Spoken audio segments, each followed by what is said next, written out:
The gift of gab, the ability to speak easily and confidently in a way that makes people want to listen to you and believe you. In fact, people may enjoy listening to a person who has this gift, even if they don't necessarily like what the speaker is saying. And sometimes that leaves us with a desire or need to speak out. But we know the conversations are going to be difficult. And that is what we are going to tackle today. My guest today is Erin O'Malley. Hi, Erin. Hi, Suze. How are you? So good. And I am so glad that you're here because for those people who do know me, they know that I love to talk. This could be an issue because I, too, love to talk, so we might have a talk out right now. See, the question is this. I ask, is the thing that I'm about to say going to bring us closer together or drive us further apart? And that is really where your expertise lies. So can you tell me a little bit about what you do professionally, Erin? Yeah.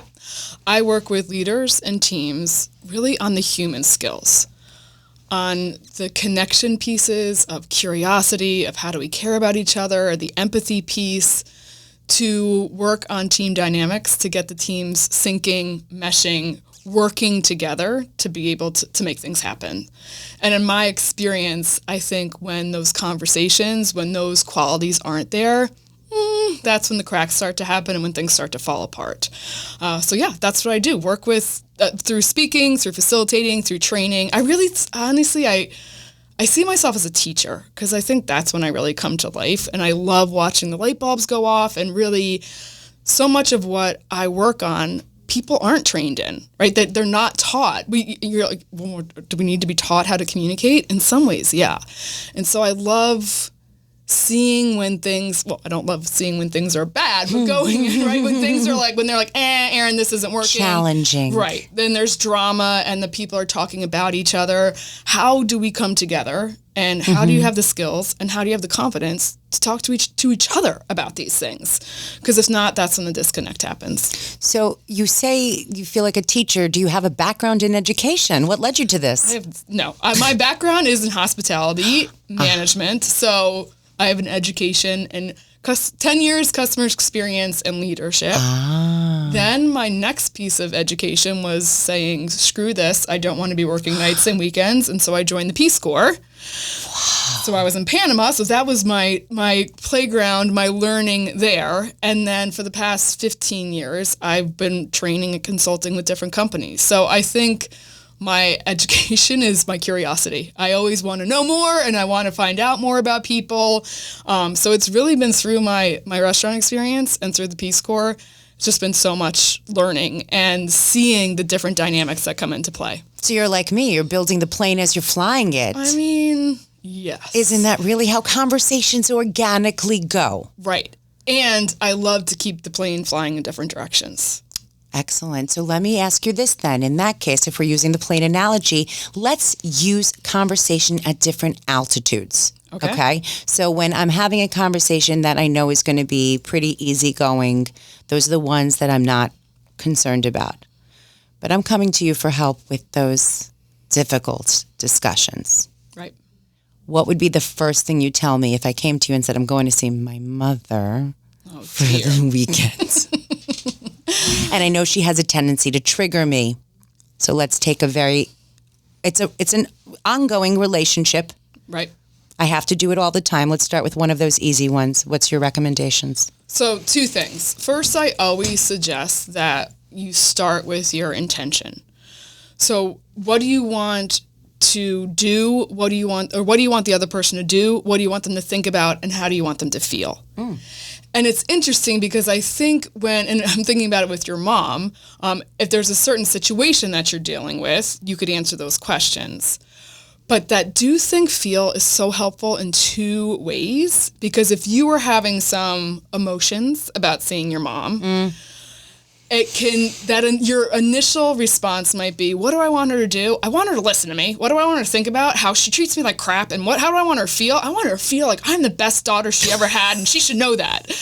And so that might be your first round, but that's not necessarily how you're going to go to your mom. So we're going to edit. Yeah, and I think the beauty of that do, think, feel is it gives you a chance to sort of process through your emotions and then be like, okay, what do I really want her to think about? What do I really want her to feel? And using that intention, I always think of it as the guardrails. It keeps the conversation on track. So if you're saying, I want my mom to, well, what would you say? What would you want her to do? Or is there a specific situation or specific event that you're thinking about? What would you want her to do? How do you want her to feel when you spend time with her this weekend? I want her to feel engaged. Okay. And happy. Okay.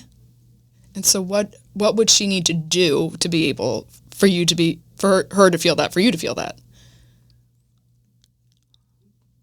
Be at the casino without us. So what if she's and now we're talking about difficult situations, right? The person who I'm dealing with is who I'm dealing with. Right. Okay. I can't change who that person is. Yeah. Let's bring it back to me. Okay. And so I think for you, it's, yeah. So if you answer those questions and you go in with that intention, it's a way for you, if things start to go sideways and things start to go off track, you can come back to, all right, what did I want her to do? Or what do I want her to think about? If I want her to feel engaged, okay, right? And she starts to check out or she starts to go off somewhere, you're going to have your chance to say, Suze, all right, you want to keep her engaged, ask her some more questions or go where she's going, right? And so if you're like, I don't care, I want her to feel, the first example, I think, I want her to feel like crap, you're not going to do that. If you want her to feel engaged, that's going to inform your actions. So the first one sounded like it was about me. Right. And that's not connecting. I'm not connecting. I'm all about myself and what my feeling is. And that's not really a conversation, is it? That's a soliloquy. Yes, exactly. And I don't want to necessarily be the star of that show because then I'm not going to have a conversation. I may have an audience. Right. But then we're not interacting. Right. And I think that leads to the second part that always comes up is it's human nature, right? To think that I've got my reality, like I'm in my world, you're in your world, and when we have these difficult conversations, we tend to think that our reality is the only reality, but your mom has her reality. And it's my reality, it's that other person's reality, and I think what we're trying to get to is a shared reality. And our realities are informed by, my point of view, my bias, my experiences, all of those things that I have. And I think a lot of times what makes conversations difficult or when we're having these difficult conversations makes it hard to engage is that when we don't appreciate the other person's reality, right? Like, what am I not seeing? What do I not know about my mom's circumstances? What am I not thinking about or what am I not realizing that might be happening in her world that's informing her actions? So favorable judgment. It's a good place to start from a perspective that, they may not be having a great day, what their mood, what their experience is. Like you said, rose-colored glasses, they lead to rose-colored lenses, but that may not be everybody's reality. Right. And I think when it comes to these conversations, I think the goal really is understanding, having her understand you and where you're coming from, and you understand your mom and where she's coming from. And I think that's another trip up when we come with these conversations. Let's face it, a lot of times we're like, I'm going to go in and I'm right there wrong, right? I'm going to show them, I'm going to prove, like we go in with that energy of this is going to be the outcome and I'm going to prove it. Or the other interesting thing we do is say, I'm going to have an agreement, right? And you clearly have a history with your mom, right? If I go in and I have this difficult conversation and I want everything to be fine, we're going to have to agree. But maybe you're thinking, there's no way, I'll go there. Like, my mom thinks this politically, and I think this politically. Like, we're never going to agree. And so going in with that intention of agreement, you're setting yourself up for failure, right? Because if you go in thinking I'm going to have to agree with this person that fundamentally you're not going to, you're going to show up defensive as well. Because who wants to lay down, right? Who wants to be like, fine, Mom, I agree with you. You're going to feel like you're giving something up. And so I think instead of going in with the right or wrong or the agreement, it's what can I learn? How can we understand each other better? How can I, what am I not seeing so I can reach this understanding, not an agreement, but an understanding of where they're coming from. And maybe that'll inform the relationship. Maybe that'll change different things. It sounds interesting. I really enjoyed that. It sounds to me like we're allowing for the possibility that you don't have to be wrong for me to be right. Right. Right? There's two rights are a possibility. And that's something that, believe it or not, I know we're shocked to hear that people still don't understand this, right? We have such division everywhere we go. It's us versus them. It's me versus you, when it really should be me and you versus the problem. Right. So that takes us to the next level, right? The first one we talked about, ultimately, I love my mom like crazy, madly in love with the woman, and for all the mitching that she does, obsessed with her, so I'll forgive her. Right. And I will continue to have the conversation. Some are easier, some are difficult, but then the next level is professional. Right. And there we have to be, but it's not the same degree of emotional relationship. Right. Talk to me about those difficult conversations. In some ways, what I've talked about still plays in, but I think, to your point, there's different stakes. And there's a different set of, I'll say, judgments or assumptions that are probably happening within us. If I react, is this going to affect my job review? If I react, what will my boss think? What do my peers think? Am I going to keep letting this person walk all over me? And so there's different dynamics there for sure. And I think one thing that I think is really helpful is thinking about the outcome that we want. What is reversing the normal equation. And I often talk about Jack Canfield, who's the whole chicken soup dude, as I like to refer to him as. The chicken soup dude. And he has this equation that's the E plus R equals O. So it's the event plus your response equals the outcome. Okay. So I have a quick work example, since that's what you're asking about. So And if you think about it, right, the event happens, I'm going to respond, and then I'm going to get what happens. So when I was working at a Hilton in New Mexico. The resort was brand new, so we were in hard hats when we got there.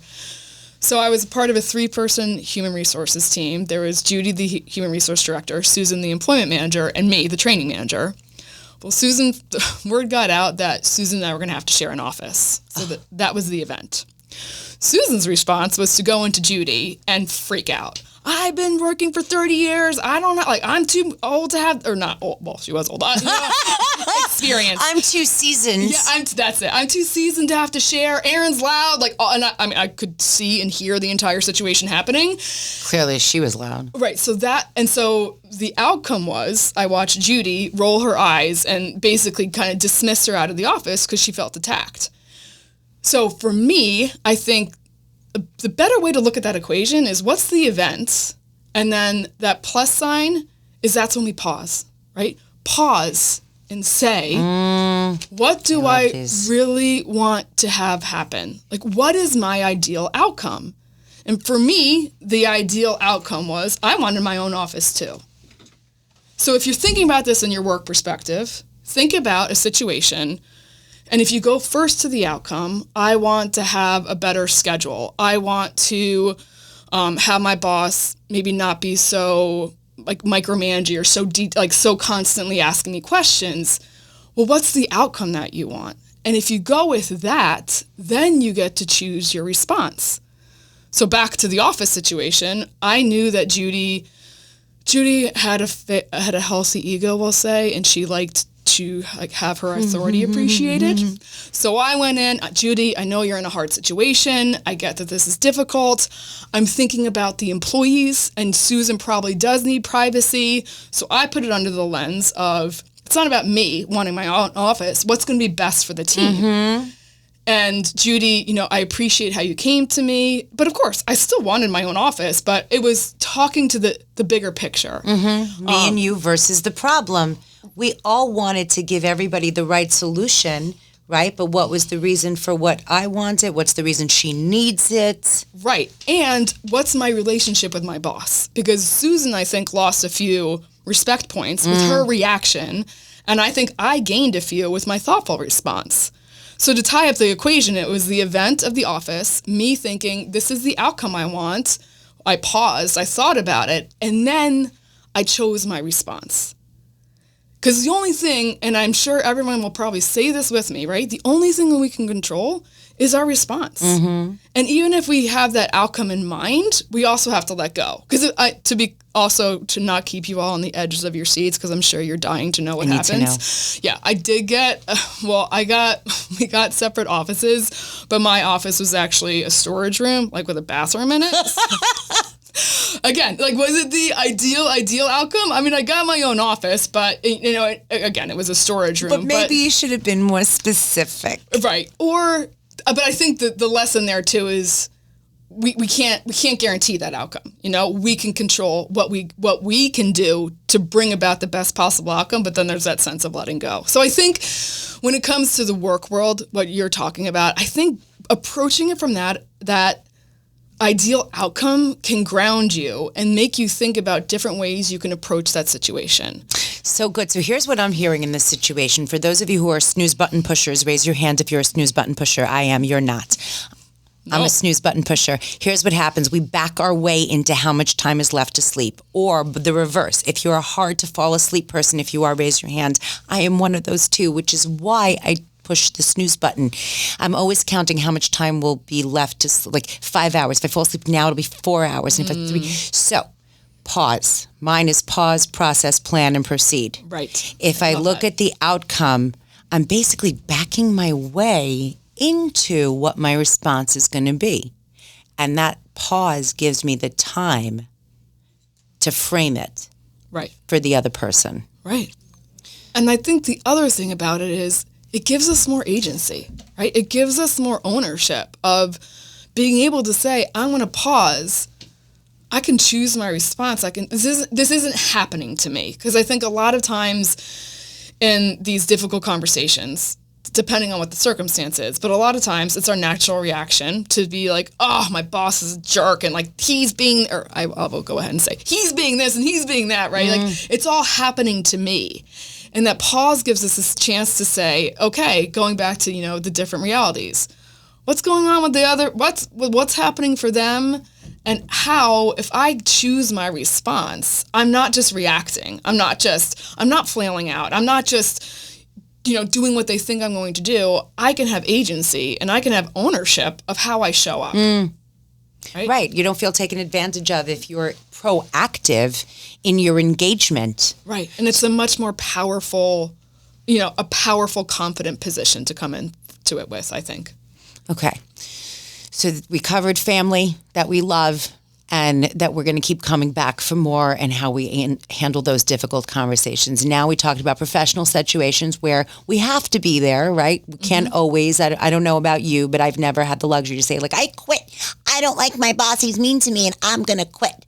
I just haven't had that luxury, right? We're Gen Xers. We tend to want to build the plane while we're flying it. We're solving the problems as they're coming at us, right? So now we're at the third stage of difficult conversations, and that's what I'm finding myself faced with a lot these days. And they're typically in uncomfortable situations where people have differences of strong opinions, and whether it's about religion, politics, values.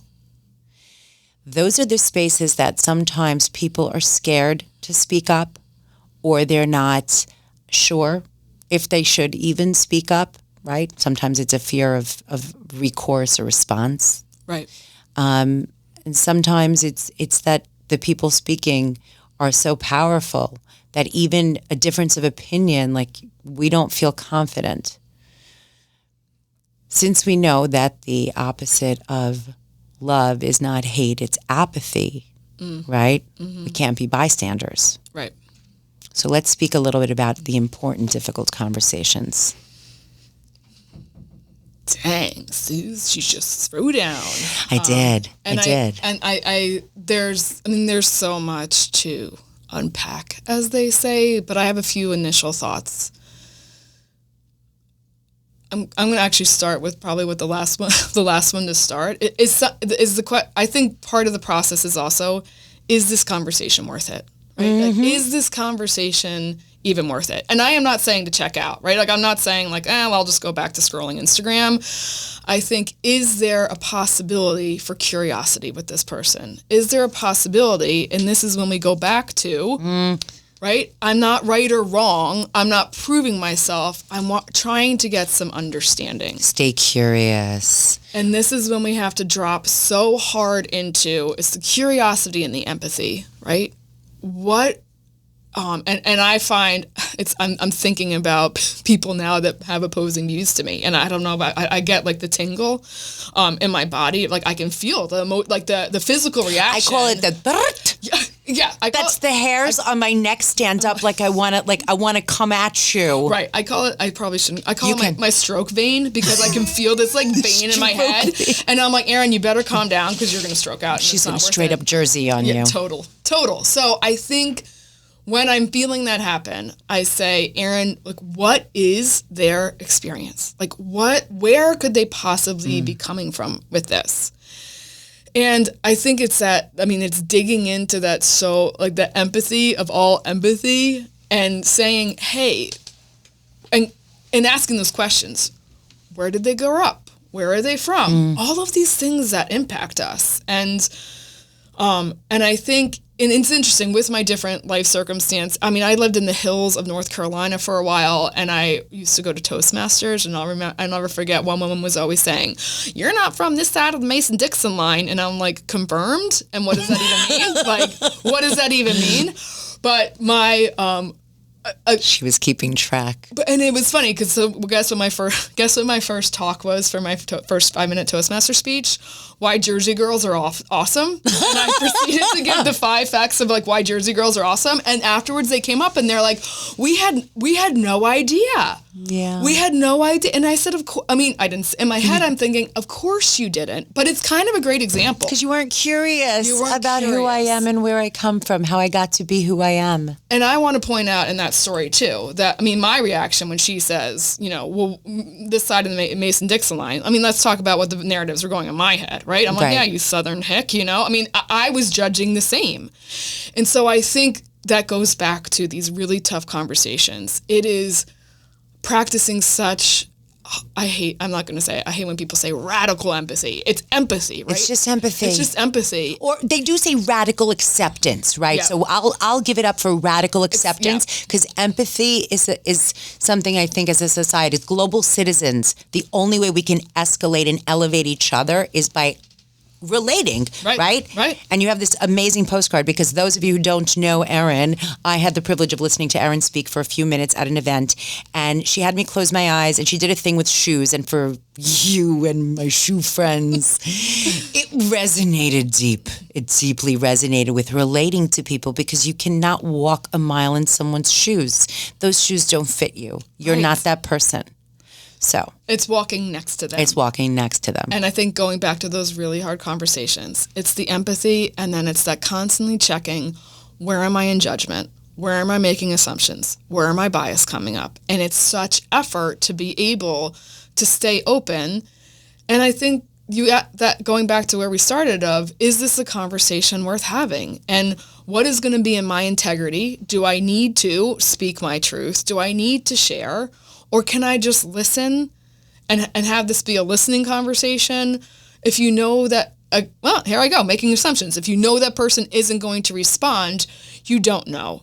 But it's coming from back to, how can we learn about each other? How can I share my experience? And the other part, going back to control, we can't control that other person. We can't control their response. So I think with those tough conversations, I do think leading with empathy and leading with curiosity and constantly checking ourselves, where am I judging? Because I'll tell you, we're all doing it. Like, we're constantly doing it. And how can I stay out of judgment to maybe see something I haven't heard before or thought about before, you know? Those are such good pieces of advice. So as I navigate life, I tend to go through with easy rules. Be happy, be kind, always do your best, right? I think that being happy starts with an attitude, and we reflect onto other people we want to see reflected back to us. Right. Be kind costs $0, right? We're assuming that people have their own circumstances, and if we come from a place of kindness, kindness will lead to empathy. Empathy will lead to relating. It will lead to connection. And then always do your best, because no one wants to suck, right? We don't really want to suck as a society. No. We want to do our best. We want to go in there and be the best that we can.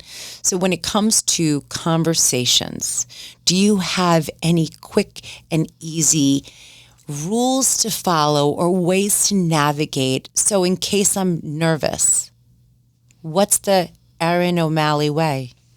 I think my 3 words are curiosity, care, and control. I think if you're nervous, get curious yourself. What about this is making me nervous? Am I nervous about the outcome? Am I nervous about my role in it? Like, bring curiosity to it. Care. Like, I care about myself enough in this relationship with my boss. I care enough about my reputation that I'm going to have this conversation. And I care enough about my boss to let him know or her know that that this is important enough to me that I'm going to engage in this. And then that last piece is that control. We can only control our response. And I think, which is easier said than done, but when we really grasp that and say, hey, this is what I'm going to do, and I'm going to let the rest, like, give it up to some other, like, give it up to the universe, I think we can go into these conversations with more ease, right? Knowing that we can't control the outcome. We don't know. And if we bring that curiosity, if we care enough about ourselves in that relationship, and let's face it, it's probably a difficult, well, I don't know for sure, but the chances are it's a difficult relationship or something's difficult about it because we do care about the person, or we do care about our job, or we do care about the relationship. Because if we didn't, we would be like, yeah, I'll quit. I don't care. Right, I'll check out. Yeah, so I think there's that tapping into that care, I think is really beneficial too. I love it. So my favorite takeaways from this conversation, I'm going to tell you right now. 1, arguing with an idiot makes you look like an idiot. Paraphrasing, right? I love that. Is that conversation really worth having? Right. And that's important because sometimes, like you said, I feel the hairs on my neck stand up, and I have to remind myself that I don't always have to express what I'm thinking, right? If this is an idiot that no one's listening to, I don't care. Right. The other one is come with more question marks than exclamation points. That definitely frames the conversation differently, right? Yes. Everybody wants to be an expert or be thought of as an expert. So if I'm asking you a question, chances are you're going to approach me in a more respectful way than if I'm coming at you with exclamation points. Right. Right? The defensiveness is going to be your organic reaction. Right.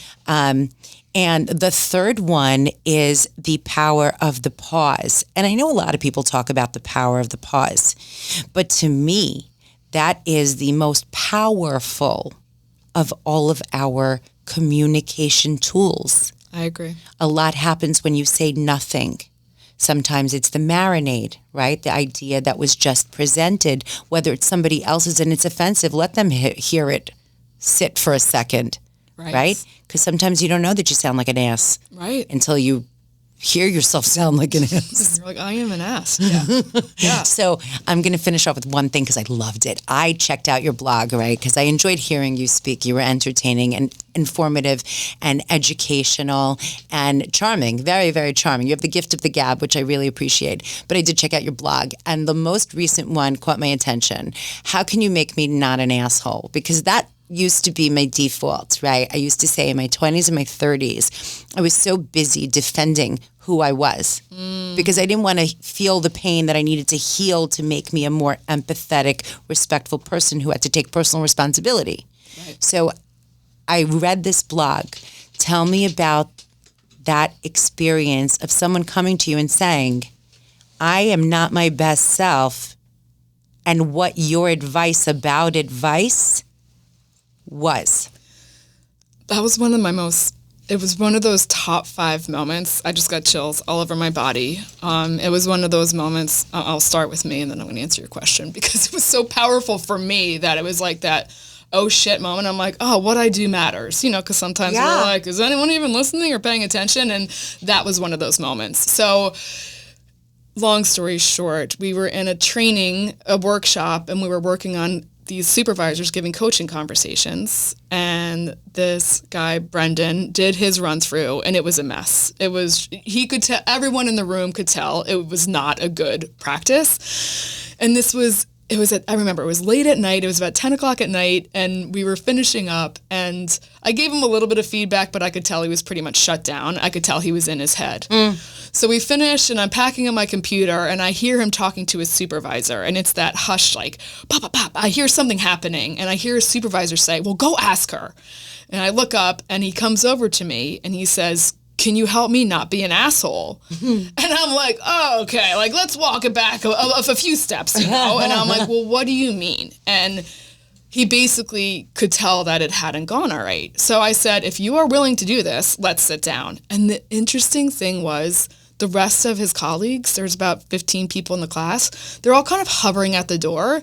And I'm like, sit down and we'll practice. They all sat down. Buckle up, people. Yeah, they're like, we'll watch this show. And the first thing we started, and he was a big dude. I mean, like 6'5", he looked like a linebacker. I know you're like me, you're making up numbers. Yeah. He was a gigantic guy. Yeah, he was gigantic by like anyone's standards. And he was sitting there across from me, and I was now being his employee, who the issue was I was late for work all the time. And he was hunched down and sitting on his hands, and he started off by saying, Erin, I need to talk to you about why you're late for work. And I'm like, what is this? Like, because the jersey, sometimes, I'm like, it's effective. It's a tool. I'm like, let's just get through. I'm like, why aren't you sitting up? And he says, well, a human resources manager told me once, because of my size, I should lean down and I should not use my voice loudly because my size is intimidating. I went off. I was like, that is the stupidest shit I have ever heard in my life. I'm like, forget that right now. Like, forget it right now. I said, sit up straight and say it again. And it was, Erin, I'd like to talk to you. I said, sit up straighter and project your voice. And I had said, put your hands in front of you, like open up your hands. For the love of God, you're a grown-ass man. Right. I mean, right. That's what you wanted to say. Yeah. And he said, Erin, I want to talk to you about being late. And you could feel, I'm like, how did that feel? He's like, oh my God. I'm like, yeah, you can't exert authority, and I mean that in the best, like the leader, like you can't exert authority and power if you are, I don't care what size you are, hunkered down, using a quiet little voice. Like, there's no way that anyone was going to respect that man. And I think for him, me saying, no, own your space, own your voice, own your power, dude, like, you could see it. And what I did not write in the blog, because it was already getting too long, is that we stayed for an hour. And by the time that guy walked out of that room, I mean, it was just transformational. And I remember I was in Utah, and I walked outside when we finally finished. And if you've been to Utah, you can hear the silence, if that makes sense. It's just this quiet, I can't even explain. And I got tears in my eyes. And I said, that was one of those moments. And I think, again, it's not about me. It was about that horrible advice that guy had gotten that was having such an impact on his leadership, on his presence, on his connection. And so that was my invitation, right? When does feedback, like, when does it suck? And when have you all gotten feedback that now you might be being like, oh, well, yeah, I started doing that after I got that advice. And how is it diminishing you? And let it go. Forget it. Like, you don't have to take it if it's not going to make you feel powerful, make you feel strong. And she just took so much away from him. that I was like honored to be part of getting him back to himself. Transformation. Yeah. So the takeaway is this: if you want to be an exceptional conversationalist, you have to be yourself. You have to be authentic to yourself. You cannot be a caricature. You can't be some version that's not authentic. And when somebody is a communication expert or purports themselves to be, and the first thing they tell you is take yourself and shrink it or morph it, that's not the right fit. And so I'm so lucky that I got to meet you, Erin O'Malley. This is so great. I could talk to you for 17 years. I agree, and I can't wait to have you back. Thank you again. It's time for our honorable mention. Mensch is the Yiddish word for a person of integrity and honor with a sense of what is right and responsible. Today's honorable mensch is my mom, Bella Pollock, who has the gift of the gab.